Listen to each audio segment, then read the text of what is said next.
First of all, the draft begins tonight. How much do you concern yourself with who might get picked, who might we have coming back, who's gone? Do you worry about that stuff? Or? Yeah, absolutely. I mean, it obviously it's a great night for a lot of young men, which could include some of our current players along with some of our signees. So really, it's a night of excitement, but it's also you're a little nervous as a head coach just because one of the toughest parts of our job is just the balancing act of the 27 spots and 11.7 and who's going to be here, who's not going to be here, and how do you manage all of that? It's a little bit of a stressful time as a coach sitting on this side of it, but it's a great night. Hopefully we'll wind up being able to hold on to some high-end signees, and hopefully, one young man in particular, and Chris Oakey, who we anticipate getting an opportunity to go out pretty high.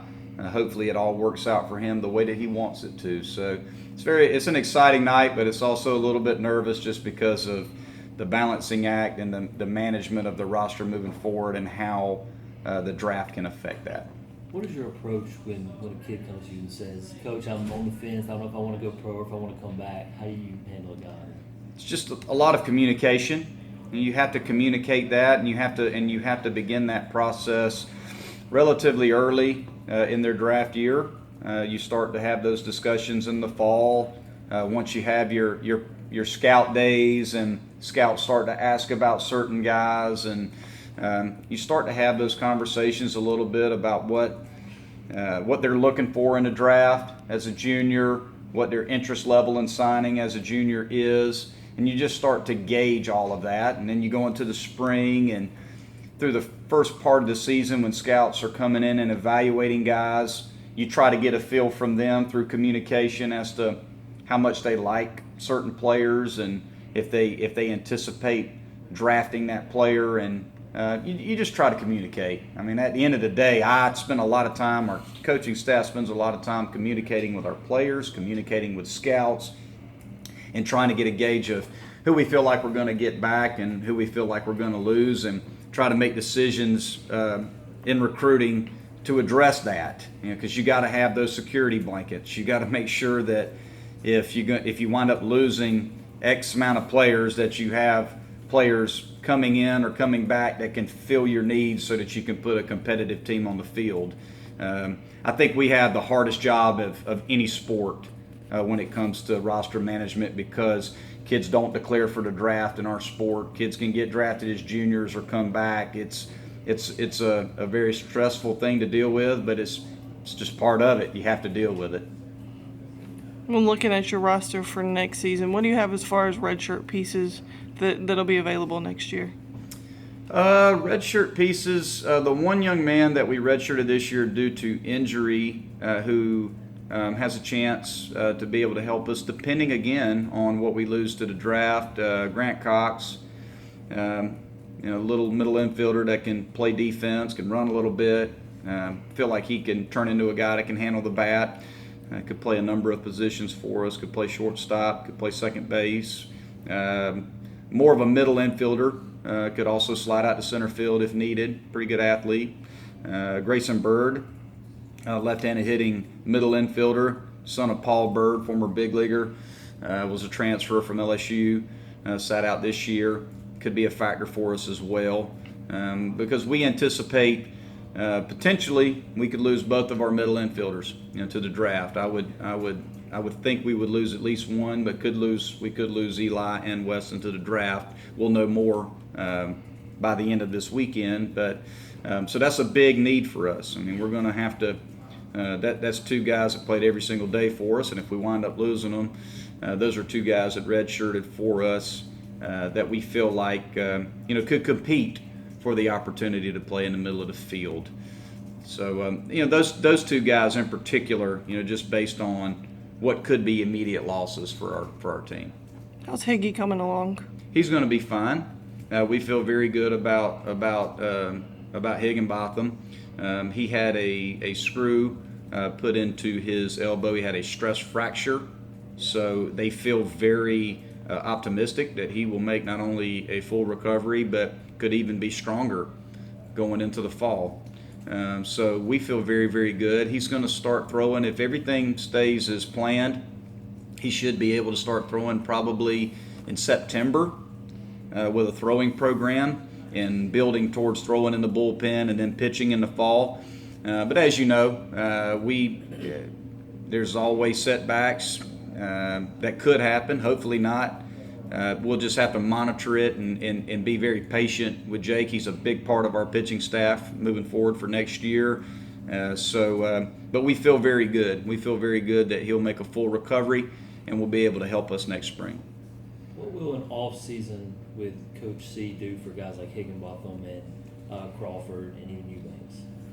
I think it'll work wonders. I think year two is a huge deal for most players. I think that the second year in the program, as far as with a coaching staff on both ends, is very, very good. I think you make a lot of progress in year two, just because I think the players have a certain level of expectation now and a certain comfort zone with the coaching staff and understanding how we do things and how we want them to do it.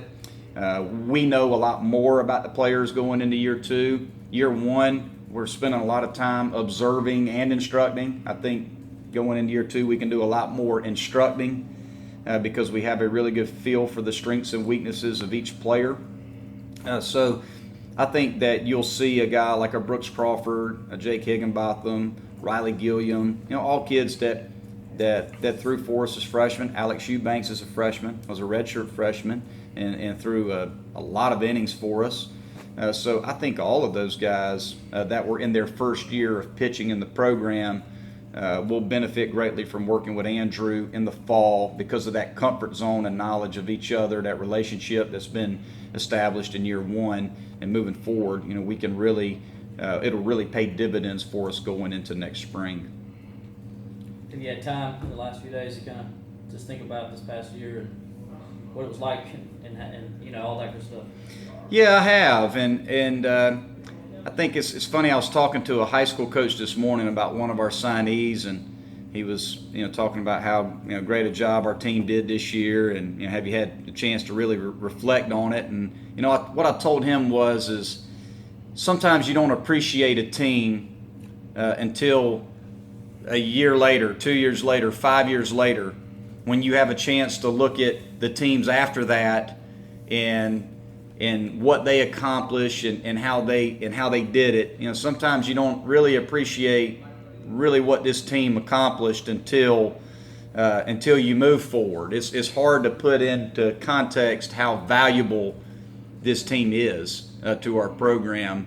But it's going to be one of those where we will always be able to use the 2016 team when we're talking about mental toughness and competitiveness and being selfless and working towards a goal as a team of playing together through the good times and the bad times, what it's like to compete. It'll be a measuring stick for what being a true team is all about. And this team won 44 games, 24 come from behind wins. I may coach the rest of my career and never have a team do that. I mean, that's an unbelievable feat within itself. This team won Clemson's first ACC championship in 10 years. This team won more games in a season than any team in the last 6 years. With 44 wins. This team hosted a regional for the first time in 5 years. So, and this team did it with a lot of moving parts. Role players, platoon players, moving guys in and out at different positions, moving guys around into different roles within the pitching staff. What great storylines. Chris Oakey had a tremendous year, was a tremendous leader for us. Pat Krall, Seth Beer, the freshman phenom.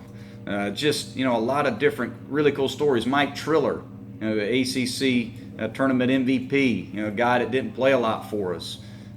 Just a lot of, and I'm missing, a lot of guys, But there's so many great storylines to this team, and it was a group of guys that believed in one another and bought in from day one to what we wanted them to do and how we wanted them to do it. And they worked extremely hard in all phases of the game and in the program. They just did a tremendous job. So it was a team of makeup, a team of toughness, and I couldn't have been prouder of what they did this year. But moving forward, and obviously we wanted to accomplish more. We also know that at the end of this season, we hosted a regional and we didn't get out of it. So we're going to learn from this team as well and what we experienced about what do we need to do to get even better. And that's the key. The key is taking what we accomplished this year and learning from it and appreciating it, but also moving forward. What did we learn this year that can get us better moving into year 2? Chris, you mentioned Chris getting drafted tonight, and it's going to be a